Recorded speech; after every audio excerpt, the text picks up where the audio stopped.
Hello everyone, welcome to our fifth lecture of complete HTML course।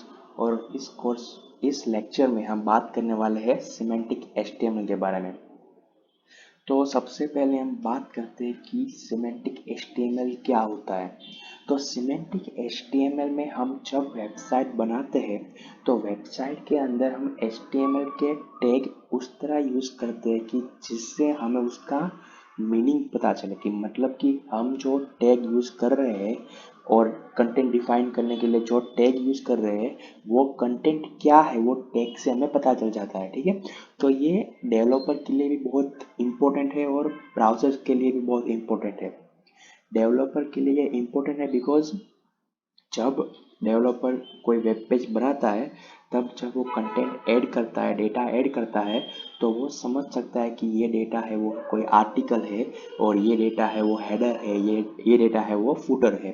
ठीक है, और browser आप जानते हैं कि अब कई सारे ब्राउज़र के अंदर हमें फीचर्स मिलता है कि ब्राउज़र हमारा पूरा वेब पेज रीड कर सकता है। ठीक है, तो जब ब्राउज़र हमारा वेब पेज रीड करता है तो ब्राउज़र को पता होना चाहिए कि ये हमारा फुटर है या फिर ये हमारी इमेज है और इमेज का ये टेक्स्ट है, और या फिर ये हमारा आर्टिकल है और ये सेक्शन है वो अलग है और ये अलग है, दोनों सेक्शन अलग अलग है।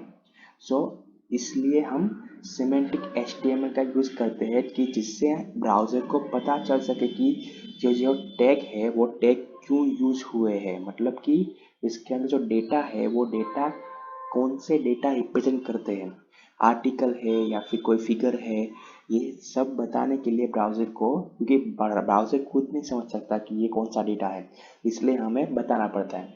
तो हम इसके लिए सिमेंटिक HTML टैग्स का यूज़ करते हैं। ठीक है, सो हम इस लेक्चर में देखेंगे section tag, article tag, header tag, footer tag, aside tag, figure tag, fig caption और नेव टैग। ठीक है, तो चलिए शुरू करते हैं। तो सबसे पहले हमारी बॉयलर प्लेट। तो सबसे पहले टैग था section tag. So section tag क्यों यूज़ होता है, मान लीजिए कि आप कोई बुक लिख रहे हैं और बुक के अंदर पहले एक पैराग्राफ आता है। ठीक है, सो पहला पहला पैराग्राफ आता है, उसमें एक हेडिंग होता है और बाद में एक पैराग्राफ, एक बड़ा उसका डिटेल होता है। ठीक है, तो मान लीजिए कि इस तरह हम कई सारे टॉपिक समझाना चाहते हैं, तो वो समझाने के लिए हम डिफरेंट सेक्शन टैग का यूज़ करते हैं, क्योंकि हमें वो उसमें हमें डिफ्रेंशिएट करना है कि ये सेक्शन पहला था, ये दूसरा है, ये तीसरा है। मतलब कि मान लीजिए कि मैं पहले एक सेक्शन बनाऊंगा। ठीक है, मतलब कि ये सेक्शन है वो कोई एक डेफिनेशन के लिए है, तो मैं यहाँ पे कोई टॉपिक 1 लिखता हूँ। ठीक है, टॉपिक 1, और उसको मैं टैग दे देता हूँ हेडिंग 2। ठीक है, और अब मैं उसका कोई डेफिनेशन लिखता हूँ, मान लीजिए यहाँ पे मैं कोई डेफिनेशन लिख रहा हूँ। ठीक है, तो ये जो हमने पहला टॉपिक लिखा हो उसकी डेफिनेशन लिखी वो एक सेक्शन में आएगी, क्योंकि वो एक अलग डेटा था। ठीक है, अगर मुझे और एक टॉप हेडिंग डालना है, मतलब कि और एक वर्ड डालना है, उसकी डेफिनेशन डालनी है, तो मैं फिर से एक नया सेक्शन बनाऊंगा। ठीक है, और ये इसको भी मैं हेडिंग 2 दूंगा और उसका टॉपिक का नाम होगा टॉपिक 2। ठीक है, और उसकी डेफिनेशन के लिए पैराग्राफ टैग बनाऊंगा और लोरेम लिखूंगा। ठीक है, तो अगर मैं सेव करूंगा तो आप देख सकते हो कि हमारे वेब पेज में कोई चेंज नहीं है, पर यहाँ पर हम हमारे HTML कोड के अंदर हम डिफाइन कर रहे हैं दो डिफरेंट टाइप के वर्ड और उसकी डेफिनेशन, जिससे ब्राउज़र समझ सकता है कि जो पहला हेडिंग था वो इस डेफिनेशन के लिए था और ये दूसरा हेडिंग था वो इस डेफिनेशन के लिए था। ठीक है, तो इसके लिए हम सेक्शन का यूज़ करते हैं, जिससे कि हम दो डेटा है उस डेटा को अलग कर सकते हैं। ठीक है, अब देखते हैं हम दूसरा जो हमारा टैग था वो टैग था आर्टिकल टैग। ठीक है, सो आर्टिकल टैग भी उसी की तरह सेम है, ठीक है। आर्टिकल टैग क्यों यूज होता है? मान लीजिए कि आपने एक वेबसाइट बनाई है जिसके अंदर आर्टिकल्स है। सो आर्टिकल्स के अंदर पहले आर्टिकल का नेम होता है, बाद में उसका ऑथर का नेम होता है, बाद में उसका कंटेंट होता है। तो ये जो तीन चीजें हैं वो एक साथ होनी चाहिए, मतलब वो एक साथ ग्रुप होनी चाहिए। तो वो ग्रुप करने के लिए या तो हम div यूज करते हैं या फिर हम आर्टिकल यूज करते हैं। अगर हम div यूज करेंगे तो हम बता नहीं सकते कि ये कौन सा डेटा है, मतलब कि वो div के अंदर जो डेटा है वो क्या रिप्रेजेंट करता है। बट आर्टिकल टैग का यूज करके हम बता सकते हैं कि जो ये डेटा है उसके अंदर हमने लिखा है वो डेटा आर्टिकल के बारे में है। मतलब कि पहले उसका हेडिंग है, बाद में ऑथर का नाम है और बाद में कोई डेटा है, ठीक है। तो मान लीजिए मैं हेडिंग देता हूँ H1 और ये हो गया हमारा आर्टिकल हेडिंग, ठीक है। और बाद में मैं H3 लिखूंगा और उसमें ऑथर का नाम लिखूंगा, मतलब कोई भी नाम लिख लीजिए, आर्टिकल ऑथर, ठीक है। और उसके बाद आएगा हमारा पैराग्राफ, मतलब कि हमारा मेन आर्टिकल। तो हम जब इस तरह लिखते हैं तो हम बता सकते हैं कि ये जो हेडिंग है वो पहला है, वो हेडिंग है, उसके बाद ऑथर का नाम है, उसके बाद पैराग्राफ है, ये और तीनों चीजें हैं वो एक आर्टिकल के बारे में है। सो हमने उसको रैप कर दिया आर्टिकल टैग के अंदर। अगर हमें और एक आर्टिकल ऐड करना है तो हम फिर से एक आर्टिकल टैग ऐड करेंगे और एक आर्टिकल का हेडिंग, ऑथर नेम और उसका पैराग्राफ डाल देंगे, ठीक है। तो हम उसे सेपरेट कर सकते हैं दो आर्टिकल्स। उसके बाद आता है हमारा टैग जो था होता है हेडर, ठीक है।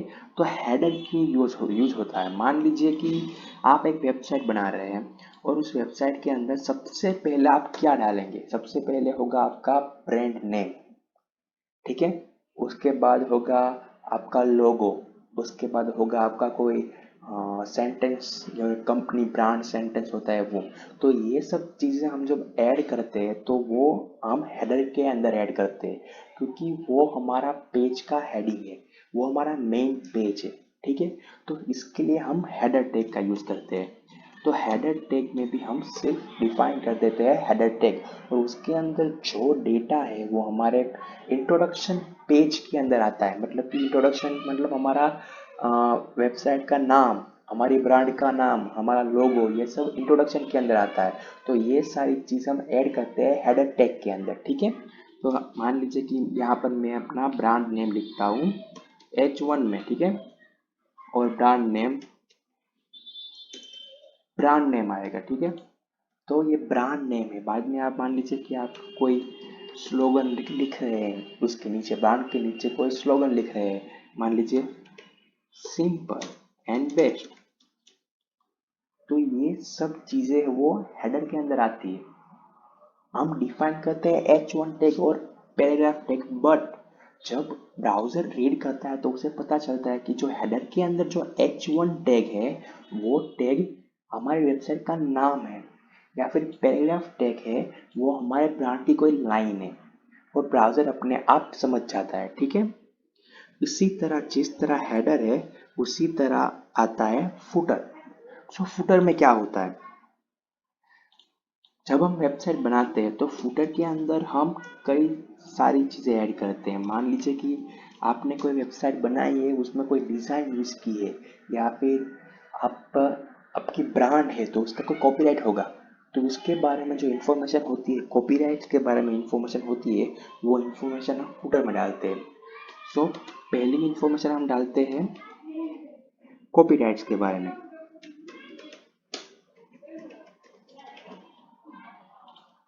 और हम कौन सी इन्फॉर्मेशन डालते हैं? तो हम डालते हैं जैसे कि लिंक।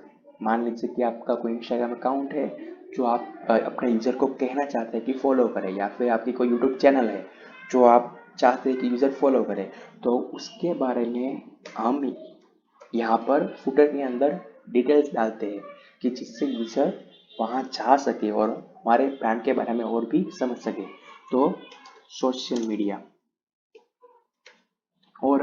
मान लीजिए कि आप कांटेक्ट देना चाहते हैं कि यहाँ पर आप हमें कांटेक्ट कर सकते हैं, कोई कांटेक्ट इन्फॉर्मेशन डालना चाहते हैं, या फिर अ, कोई ईमेल एड्रेस लिखना चाहते हैं, तो उसकी जो इन्फॉर्मेशन होती है वो भी हम डालते हैं फुटर के अंदर। ठीक है, तो तीसरा होगा हमारी कांटेक्ट इन्फॉर्मेशन। ठीक है, तो ये जो तीन चार चीजें है वो चीजें आती है फुटर के अंदर। ठीक है, अब उसके बाद आता है नेव। सो नेव से आपको पता चल गया होगा कि नेविगेशन, हमें पता है कि कई सारी वेबसाइट में ऊपर जो लाइन आती है वो नेविगेशन की होती है, वहाँ पर कॉन्टैक्ट इन्फॉर्मेशन होती है, या फिर प्राइसिंग होती है, या फिर अबाउट होती है, या फिर डाउनलोड सेक्शन होता है कि जहाँ से हम कुछ डाउनलोड कर सकते हैं। तो वो सब हम जो डालते हैं वो जाता है नेव टैग के अंदर।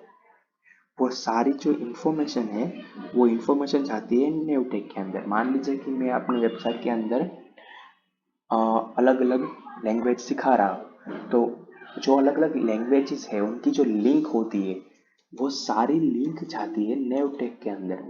ठीक है, मान लीजिए मैंने पहले नेवटेक ओपन और क्लोज किया, उसके अंदर मैं अपनी सारी लिंक लिखता हूँ। ठीक है, तो मान लीजिए कि ये HTML है। सो पहला हेडिंग होगा, पहली लिंक होगी HTML, उसके बाद आता है CSS। तो ये सब हम लिंक डिफाइन करते हैं। नेविगेशन मतलब कि हमारे वेबसाइट के अंदर हम किस तरह और जान सकते हैं, मतलब डिटेल्स ले सकते हैं, डेटा ले सकते हैं। तो वो जो नेविगेशन हमारी वेबसाइट के अंदर घूमने के लिए जो नेविगेशन हम प्रोवाइड करते हैं वो प्रोवाइड करते हैं हम नेव टैग के अंदर। ठीक है, अब उसके बाद देखते हैं असाइड। सो असाइड क्या है? मान लीजिए कि आप कोई बुक लिख रहे हैं, ठीक है, या फिर कोई आर्टिकल लिख रहे हैं, बहुत बड़ा आर्टिकल लिख रहे हैं। ठीक है, मान लेकिन मैं सबसे पहले पीटेक बनाता हूँ और पीटेक क्लोज कर देता हूँ। ठीक है, उसके अंदर मैं कोई डेटा ऐड कर देता हूँ।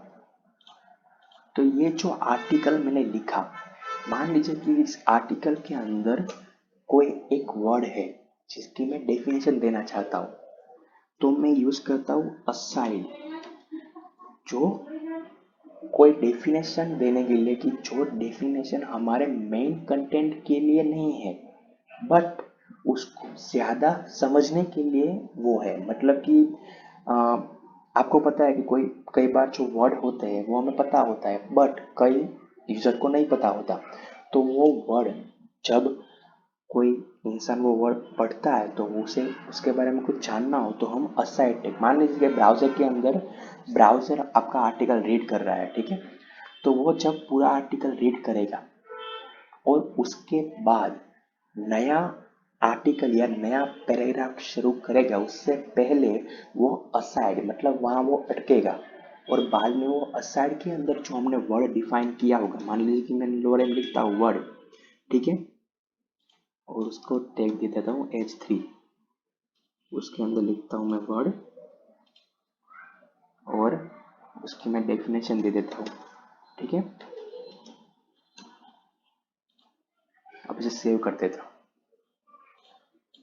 ठीक है, अगर मैं सेव करूँगा तो ये जो कंटेंट है वो कंटेंट मान लीजिए आपका आर्टिकल है, और उस आर्टिकल के अंदर कोई वर्ड है जो वर्ड की आप डेफिनेशन देना चाहते हैं कि जिससे यूजर उसे समझ सके, तो हम यूज करते हैं असाइड टैग, और उसके अंदर हम उस वर्ड लिखते हैं और वर्ड का डेफिनेशन लिखते हैं। अब जब ब्राउजर उसे रीड करेगा तो वो सबसे पहले रीड करेगा आर्टिकल। अब आर्टिकल के सिवाय मान लीजिए कि आपके पास आप आर्टिकल में एक और पैराग्राफ है, उसके बाद आपने जब नंबर डिफाइन किया उसके बाद भी और एक पैराग्राफ है। ठीक है, तो वो पैराग्राफ आपने लिखा, यहाँ पर दूसरा पैराग्राफ है। ठीक है, तो जो ये पैराग्राफ खत्म करेगा तो आपका ब्राउजर वहाँ रुकेगा थोड़ी देर के लिए, और बाद में वो उस इस वर्ड को उस इस वर्ड के बारे में आपको डेफिनेशन देगा और बाद में फिर से वो आर्टिकल यहाँ से रीड करना शुरू कर देगा।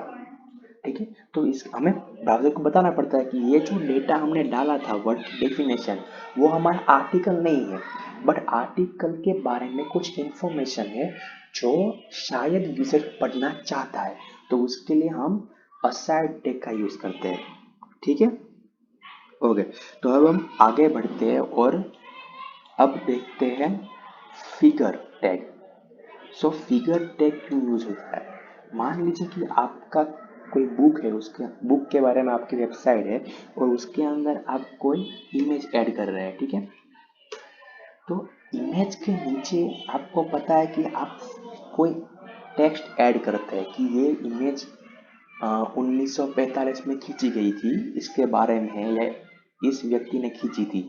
तो हम जब वो अलग अलग डिफाइन करते हैं, पहले इमेज डालते हैं, बाद में एक पैराग्राफ डालते हैं, तो वो जब रीड करता है मतलब ब्राउज़र रीड करता है तो वो अलग अलग होता है। मतलब ब्राउज़र ये नहीं समझ सकता कि ये इमेज है उसके बारे में, ये नीचे नीचे का टेक्स्ट है उसके बारे में है। तो हमें जब बताना हो कि इमेज और जो टेक्स्ट है उसके नीचे वो दोनों एक साथ है, मतलब कि वो दोनों एक दूसरे के ऊपर डिपेंड करते हैं, तो उसके लिए हम फिगर टैग का यूज करते हैं। अब उसके अंदर हम कोई इमेज डालते हैं। ठीक है, मान लीजिए कि कोई आपने इमेज डाली है। ठीक है, और उसका मैं टेक्स्ट ऐड कर देता हूँ इमेज। ठीक है, और मैं उसे क्लोज कर देता हूँ।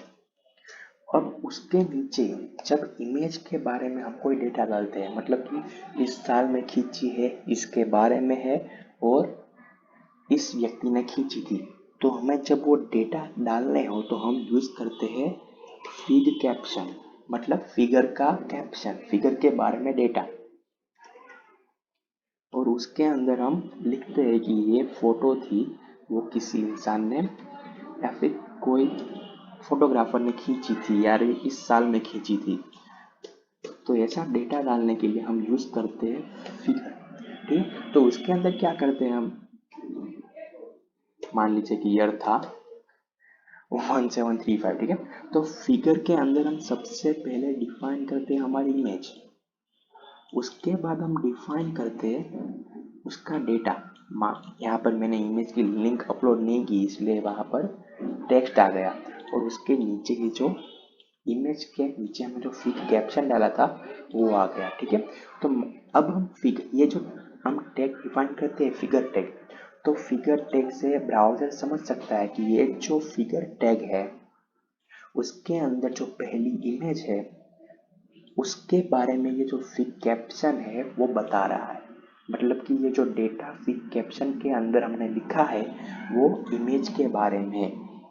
ठीक है, तो ब्राउज़र को समझने के लिए हम सिमेंटिक एचटीएमएल का यूज करते हैं। ब्राउज़र इससे हमारा वेब पेज और बेहतरीन तरीके से समझ सकता है। ठीक है, तो हम एचटीएमएल के लिए सिर्फ इतना ही। हमारे नेक्स्ट लेक्चर में हम हमारे सारे टैग्स का यूज करके एक प्रोजेक्ट बनाएंगे। ठीक है, तो see you in our next lecture.